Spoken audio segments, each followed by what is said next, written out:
Welcome to another episode of Life-Giving Conversations with Thobeka Dlamini. I'm so excited to have you join this broadcast. Please do subscribe, like the broadcast, and also share with friends and family who know somebody might be desperately in need of this situation. And for someone, it might be a deciding factor in their marriage, in their relationship.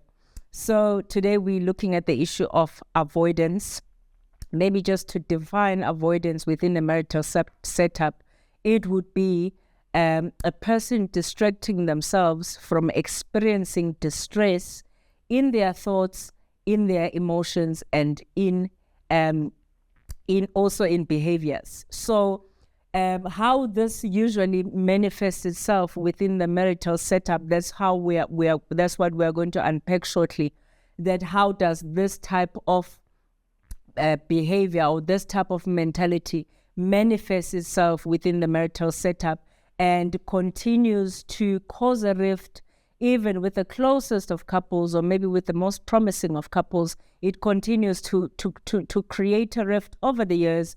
And that's why you find that in the long run, couples say, okay, fine, we think that we cannot solve these issues. That is because avoidance has been used as a coping mechanism within those relationships. And since it has been used as a coping mechanism, nothing is ever confronted, nothing is ever resolved, nothing is ever talked through. Everything is shoved under the carpet as though it does not exist. And as a result, it creates huge problems in the long run. So I want us to just look at a few ways in which avoidance manifests itself within a marital relationship.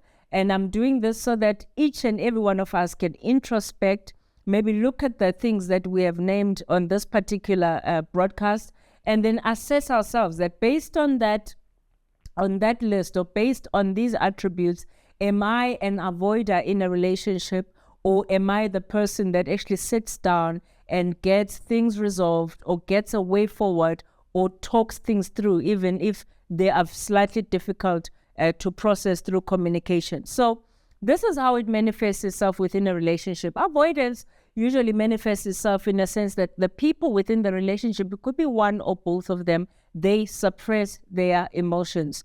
In other words, even though they are frustrated or they are hurt, they would never come out and say, I don't think this is going well in this relationship, or I don't think that this is, working for this particular relationship. Now, I know that with issues like that, sometimes a person can tend to have those types of behaviors because they've been in a relationship where they cannot express how they feel or what they are experiencing. So a lot of people then switch on to avoidant mode as a coping mechanism in environments where they cannot express their views, they cannot express their emotions, and they are not given a safe space to process what is going on in the context of their marriage. Okay.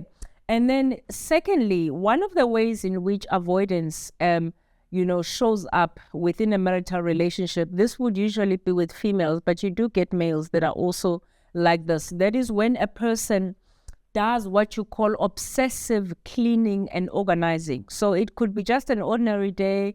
People want to relax, people want to rest, but a person would go and clean even things that don't need cleaning, and open old wardrobes and see if they can repack them. Sometimes they'll even repack places that are already clean and already packed as a distraction, so that they don't have to process their thoughts, they don't have to process what they're feeling, or they don't have to process the behavior of their counterpart within the household. So also another way, this is the third way in which avoidance manifests itself within a marital relationship. It manifests itself through overworking. Now, there are seasons in life where couples, or one of the couples, or both of them, do have to put in more effort, maybe more than other seasons in their life. Maybe there's a financial pressure, or maybe they have to get through maybe a master's degree, a doctorate, or whatever the case is.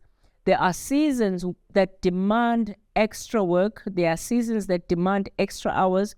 But sometimes you find that couples are overworking as an escape. So in other words, a person stays at home stays at work for 3-4 hours after everybody has gone home, and really not because they've got a whole lot of work to do, but because they are just trying to avoid being at home. They're avoiding accountability sometimes.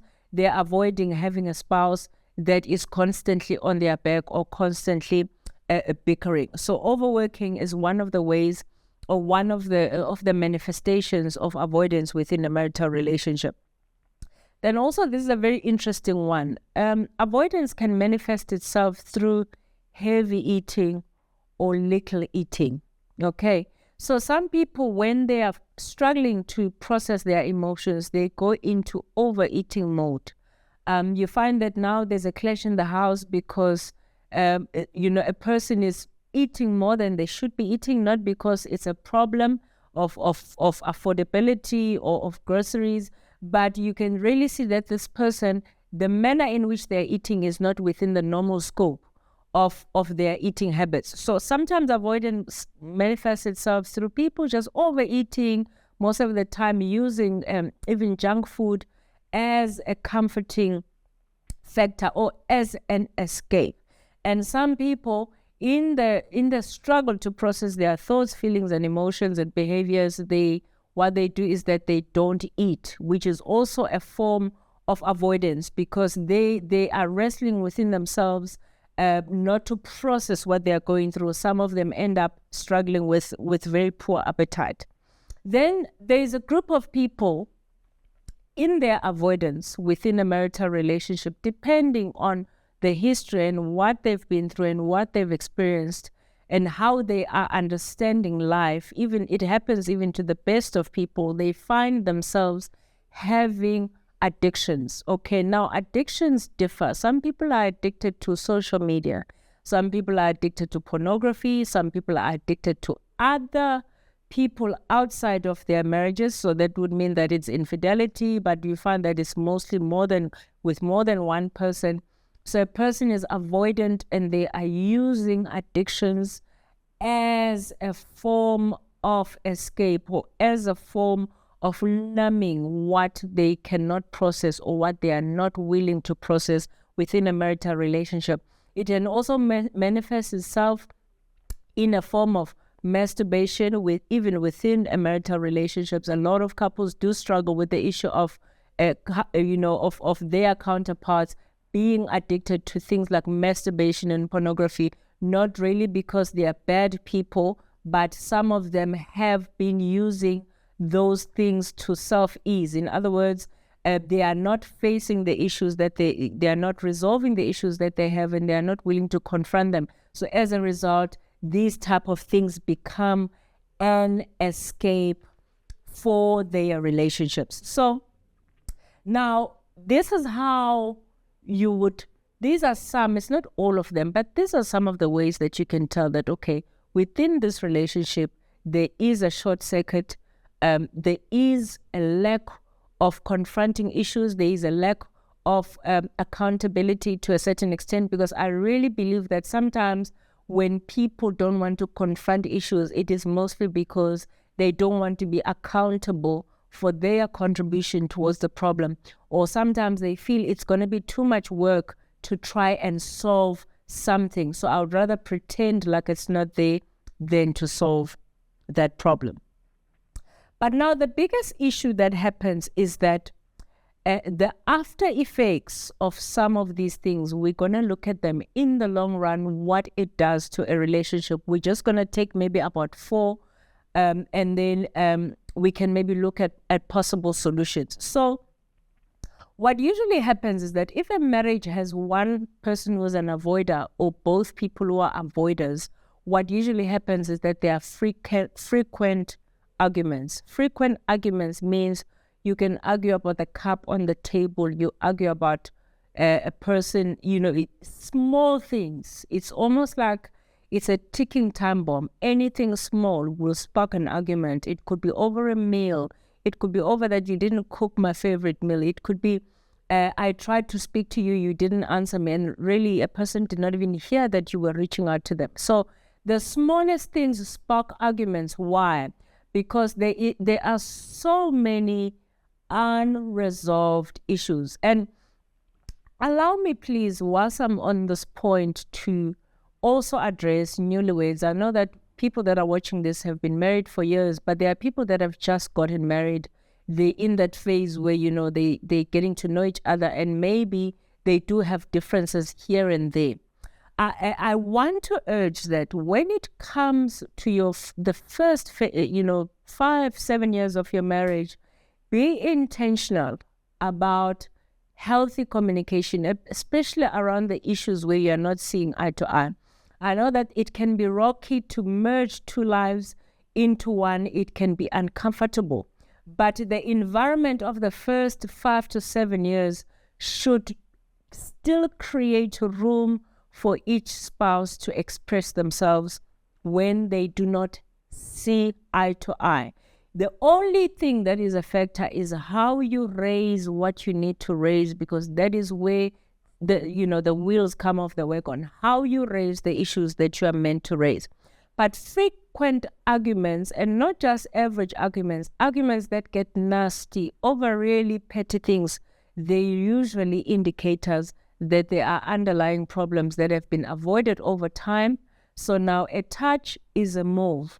You are staying with somebody that you just tiptoeing around, because anything, small thing that goes wrong, it blows up into a very big argument. And you find that with those arguments, there's usually no closure, there's usually no apology. Everybody moves on like nothing happened until another argument comes up. And so it becomes a roller coaster from there. Now, as a result, number 2, it builds up to emotional distance. So it affects the emotional intimacy of the marriage, because how will I open up? How will I be vulnerable to somebody who I'm having frequent arguments with? So you can tell that because of the avoidant behavior, issues have piled up. And because issues have piled up, there is now frequent arguments. And now, as a result of frequent arguments, there begins to be a rift, because the other party really begins to think to themselves, am I an enemy to this person? Why are they always fighting me over small things? Why do I come and ask for one thing and it ends up in an argument, even if it's something that I need to gain understanding from, but a small thing becomes a big thing. So emotional distance is very, very dangerous for a marriage, because emotional distance individualizes you within the marriage, meaning you cannot lean on your spouse for support. You cannot lean on your spouse for, any form of consolement, if I can put it like that. I cannot trust you now with my innermost feelings. And because I don't trust you with my innermost feelings, I'm going to keep them to myself. And as I keep them to myself, obviously my behavior is being altered. And as my behavior is being altered because issues are not being dealt with, you're going to start being discontented within the union. So it becomes a whole vicious cycle. Emotional distance means you can come home and you don't feel supported, you don't feel loved, and you don't feel honored. If you're a man, it can make you feel like you don't feel honored in your own household as the leader of the household. Then furthermore, the breakdown from emotional intimacy goes into also physical intimacy, because a lot of people do not understand that sometimes they have real big challenges in the area of their physical intimacy, more so because things have started in the emotional intimacy. Everything, the health of the household, emotionally and mentally, does lean a lot on the emotional intimacy of the spouse. Yes, we are spiritual beings, we pray, we seek God, we love God, but if we do not build the emotional intimacy within the household can have elements of not being warm. And as a result, there can be a breakdown of intimacy. Why? Of physical intimacy. Why? There's so many underlying factors that people have not dealt with. And so resentment has been creeping in. People are there in the marriage, but resentful because they feel the things that are deep-seated in my heart there is no platform to share them within the marriage, and so it spirals down. So eventually then phase number 4 would be then the marital failure, the marital failure. That is the last point that it gets to, because over years, as these cycles repeat themselves, as the frequent arguments happen, as the emotional distance happens, as the breakdown of the intimacy happens, eventually people get to a place where they feel they need to weigh whether it's worth staying here or not staying here. Some people, you find that their health is affected, so they feel staying in this marriage is going to affect my health. Let me rather walk out whilst I'm okay, whilst I'm healthy. And so because of the longevity, people end up taking decisions to self-preserve. In other words, to preserve what is left of their lives, what is left of their mental lives, what is left of their spiritual lives. They see that the environment has escalated, and now I can no longer be able to tolerate all these cloudy environments that I consistently find myself in. Obviously, then over time, there is more frustration than joy in a marriage. There is more coldness than warmth in a marriage. And obviously, there is more, there's more tension than fun moments. And as a result, people then begin to say, I don't think this is the picture I had initially when I entered this marriage. And that is how marital failure also happens. It's when it's been a long season of things that have been avoided for years. So you can find people are married for 23 years and a person is walking out and people are shocked. Why are you walking out after 25 years?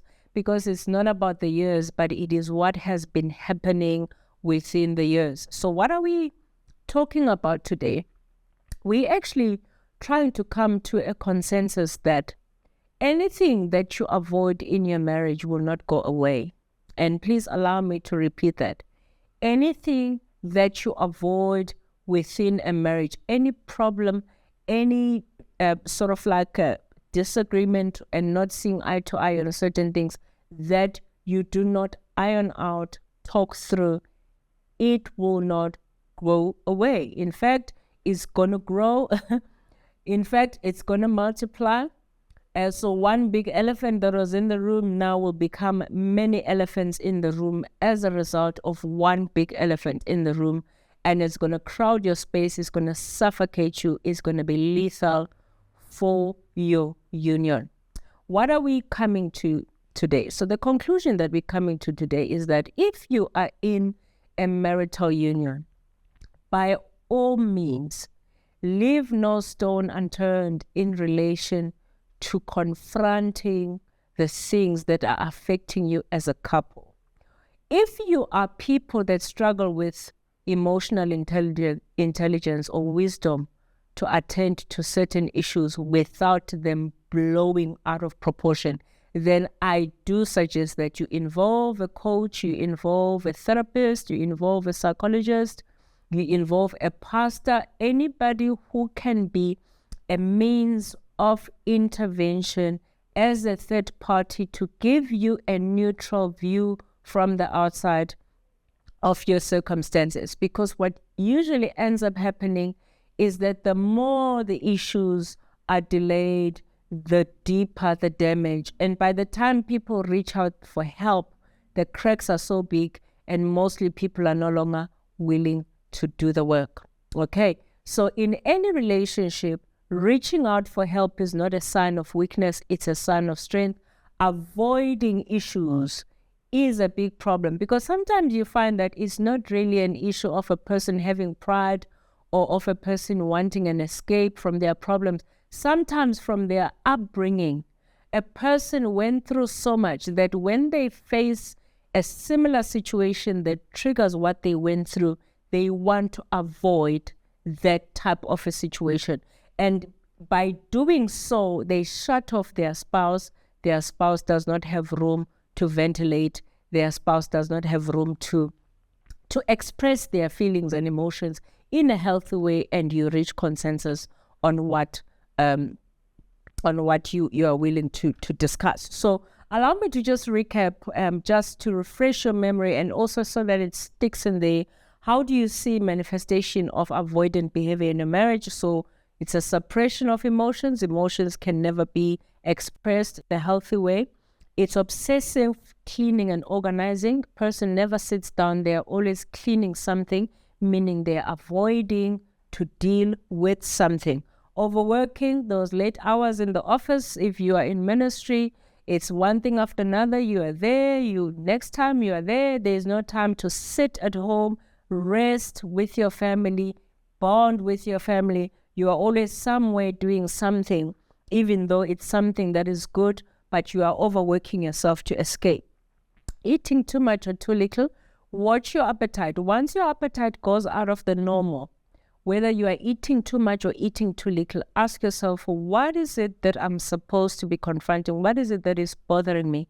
And by asking yourself those questions, you will get to the root cause of why you are avoidant or why you are distressing in that manner.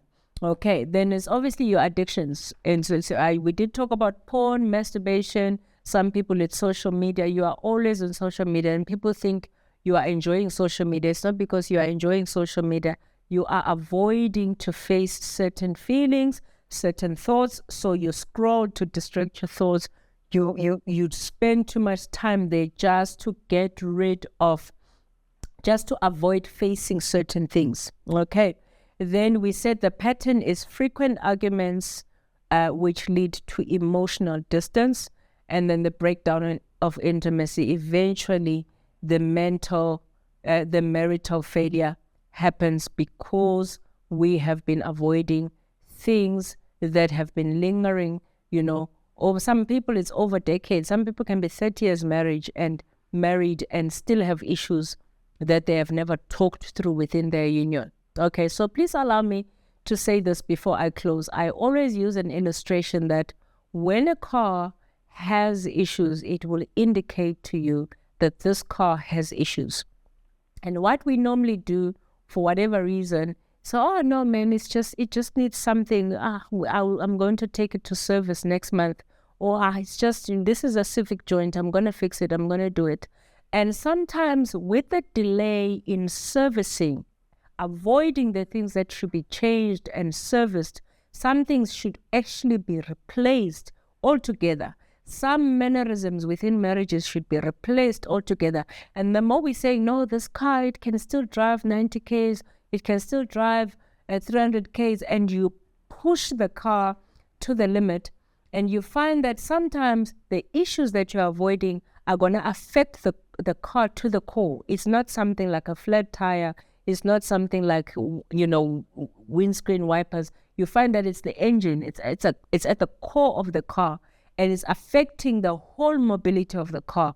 And you find that the whole engine breaks down eventually because we have postponed signals, we have postponed warnings that this union does have problems. I think we should consult. I think we should get extra help. And as a result, the whole car comes to a standstill, and that will cost you emotionally, spiritually, and otherwise. It's going to be a taxing exercise to get that engine going again, to redo and do the whole overhaul of that engine is going to be more costly than fixing something small that could have been fixed within a certain time frame. So please, I do hope this reaches somebody that really needs to hear it. If you know a friend who's in a troubled marriage, if you know a couple that needs the help, please do share this video with them, because sometimes as the years go by, things get more complicated